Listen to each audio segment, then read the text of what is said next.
ഇനി ജനഗണമനയ്ക്ക് തുല്യം. ദേശീയഗീതമായ വന്ദേമാതരത്തിന് ദേശീയഗാനമായ ജനഗണമനയ്ക്ക് തുല്യമായ പദവി നൽകാനുള്ള നിർദ്ദേശത്തിന് അംഗീകാരം നൽകി കേന്ദ്ര സർക്കാർ. പശ്ചിമബംഗാൾ, തമിഴ്നാട്, കേരള, അസം, പുതുച്ചേരി എന്നിവിടങ്ങളിലെ തെരഞ്ഞെടുപ്പ് ഫലം വന്നതിന് പിന്നാലെ ചൊവ്വാഴ്ച ചേർന്ന മന്ത്രിസഭാ യോഗത്തിലാണ് തീരുമാനം. യോഗത്തിൽ പശ്ചിമബംഗാളിന്റെ ചരിത്ര വിജയത്തിൽ മന്ത്രിമാർ പ്രധാനമന്ത്രിയെ അഭിനന്ദിക്കുകയും ചെയ്തു.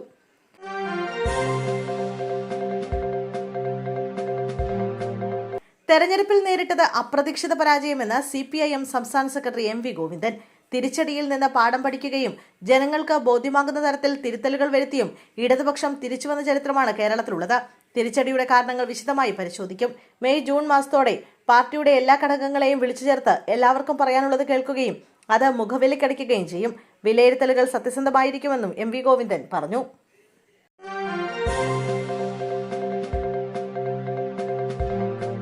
വിജയ്ക്ക് മുന്നിൽ പുതിയ വെല്ലുവിളിയായി ഗവർണർ.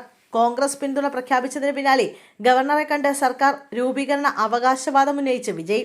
നാളെയോ മറ്റന്നാളോ മുഖ്യമന്ത്രിയായി സത്യപ്രതിജ്ഞ ചെയ്യുമെന്ന് നിലച്ചിരിക്കവെയാണ് ഗവർണർ രാജേന്ദ്ര അർലേക്കറുടെ വക പുതിയ വെല്ലുവിളി. കേവല ഭൂരിപക്ഷം ഉറപ്പാക്കിയുള്ള കത്ത് നൽകണമെന്ന നിലപാടിലാണ് ഗവർണർ. കോൺഗ്രസ് പിന്തുണയ്ക്ക് പിന്നാലെ 113 MLA ഒപ്പിട്ട കത്താണ് വിജയും TVK പാർട്ടിയും നൽകിയത്. എന്നാൽ 234 അംഗ നിയമസഭയിൽ 118 എന്ന മാന്ത്രിക സംഖ്യ കടന്നാൽ മാത്രമേ ഭൂരിപക്ഷമാകൂ. ഇത് ഉയർത്തിയുള്ള ഗവർണറുടെ നീക്കം വിജയെ വെട്ടിലാക്കിയിരിക്കുകയാണ്.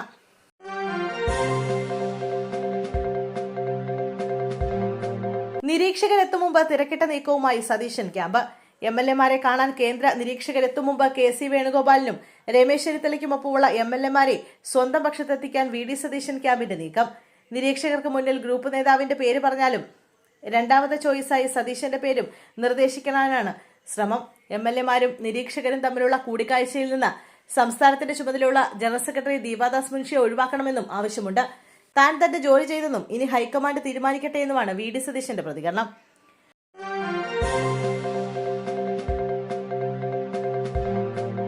പ്രതിഭയ്ക്കെതിരെ ആഞ്ഞടിച്ച R നാസർ. കായംകുളത്തെ തെരഞ്ഞെടുപ്പ് തോൽവിക്ക് പിന്നാലെ പാർട്ടിക്കുള്ളിലും സമുദായ നേതൃത്വത്തിനെതിരെയും വിമർശനം ഉന്നയിച്ച പ്രതിഭയ്ക്കെതിരെ CPM ജില്ലാ secretary R Nasar.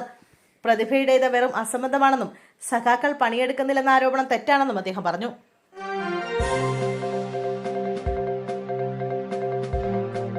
MLA TK Govindan കോടിയേരിയുടെ വീട്ടിൽ കുടുംബാംഗങ്ങളുമായി കൂടിക്കാഴ്ച നടത്തി. തളിപ്പറമ്പിലെ നിയുക്ത MLA TK ഗോവിന്ദൻ കോടിയേരി ബാലകൃഷ്ണന്റെ വീട്ടിലെത്തി. ഭാര്യ KP രമണിക്കൊപ്പമാണ് TK ഗോവിന്ദൻ എത്തിയത്. കോടിയേരിയുടെ കുടുംബാംഗങ്ങളുമായി ഗോവിന്ദൻ കൂടിക്കാഴ്ച നടത്തി. കൂടാതെ കോടിയേരിയുടെ വീട്ടിലെ ഓർമ്മചിത്രങ്ങളും മ്യൂസിയവും സന്ദർശിച്ചു. TK ഗോവിന്ദന്റെ സന്ദർശനത്തിന്റെ ദൃശ്യങ്ങൾ ഇതിനോടകം പുറത്തു വന്നിട്ടുണ്ട്.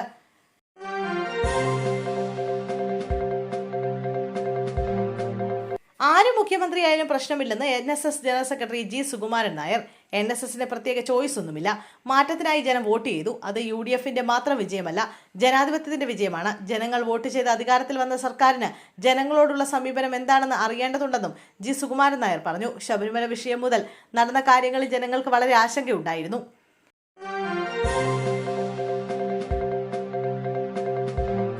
വിതുര താലൂക്ക് ആശുപത്രിയിൽ അണലി. ആശുപത്രിയിലെ കാഷ്വാലിറ്റിയിൽ ജീവനക്കാരാണ് അണലിയെ കണ്ടത്. ഇന്ന് രാവിലെയാണ് സംഭവം. ഉടൻ തന്നെ പരുത്തുപള്ളിയിലെ RRT ടീമിനെ വിവരമറിയിക്കുകയും RRT അംഗം റോഷിനി എത്തി അണലിക്കുഞ്ഞിനെ പിടികൂടുകയും ചെയ്തു. കാഷ്വാലിറ്റിയിൽ സ്റ്റെപ്പിനടിയിലെ ചെറിയ ദ്വാരത്തിലായിരുന്നു അണലിക്കുഞ്ഞുണ്ടായിരുന്നത്. ജീവനക്കാർ പഞ്ഞിവെച്ച് അതിനെ അടച്ചിരുന്നു.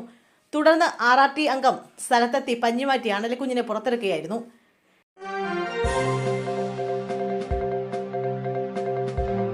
കണ്ണൂരിൽ വീണ്ടും P ജയരാജനായി ഫ്ലെക്സ് ബോർഡുകൾ. അരീക്കോട് മണ്ഡലത്തിലാണ് P ജയരാജനായി ഫ്ലെക്സുകൾ ഉയർന്നത്. P ജയരാജനെ വിളിക്കൂ, പാർട്ടിയെ രക്ഷിക്കുമെന്നാണ് ഫ്ലെക്സിലെ വാചകങ്ങൾ. തെരഞ്ഞെടുപ്പ് തിരിച്ചടിക്ക് പിന്നാലെ CPIMൽ നേതൃമാറ്റം ആവശ്യപ്പെട്ട കണ്ണൂരിൽ നേരത്തെയും ഫ്ലെക്സുകൾ ഉയർന്നിരുന്നു. ഇതിന് പിന്നാലെയാണ് P ജയരാജനെ പിന്തുണച്ച് വ്യാപകമായി വീണ്ടും ഫ്ലെക്സ് ഉയരുന്നത്.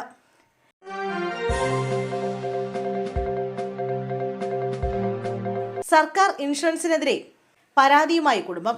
സംസ്ഥാന സർക്കാരിന്റെ മെഡിസെപ്പ് ഇൻഷുറൻസ് പദ്ധതിയിൽ നിന്ന് ലഭിക്കുന്ന ആനുകൂല്യങ്ങൾ തുച്ഛമെന്ന പരാതി. ന്യൂമോണിയ ബാധിച്ച് മരിച്ച കല്ലാച്ചി സ്വദേശിയായ 63-കാരന്റെ ചികിത്സയ്ക്കായി 20 ലക്ഷത്തോളം രൂപ ചിലവായെങ്കിലും ഇൻഷുറൻസ് വഴി അനുവദിച്ചത് വെറും 83,000 രൂപ മാത്രമാണ്. 2 മാസത്തോളം നീണ്ട ആശുപത്രിവാസത്തിന് ശേഷം രോഗി മരിക്കുകയും ചെയ്തു. റവന്യൂ വകുപ്പിൽ ഉദ്യോഗസ്ഥയായ മകളുടെ മെഡിസെപ്പിലാണ് അച്ഛൻ ഉൾപ്പെട്ടിരുന്നത്. മരണശേഷം ഇൻഷുറൻസ് തുക അനുവദിച്ചപ്പോൾ ആശുപത്രിയിൽ നിന്ന് 83,000 രൂപ തിരിച്ചു നൽകുകയായിരുന്നു.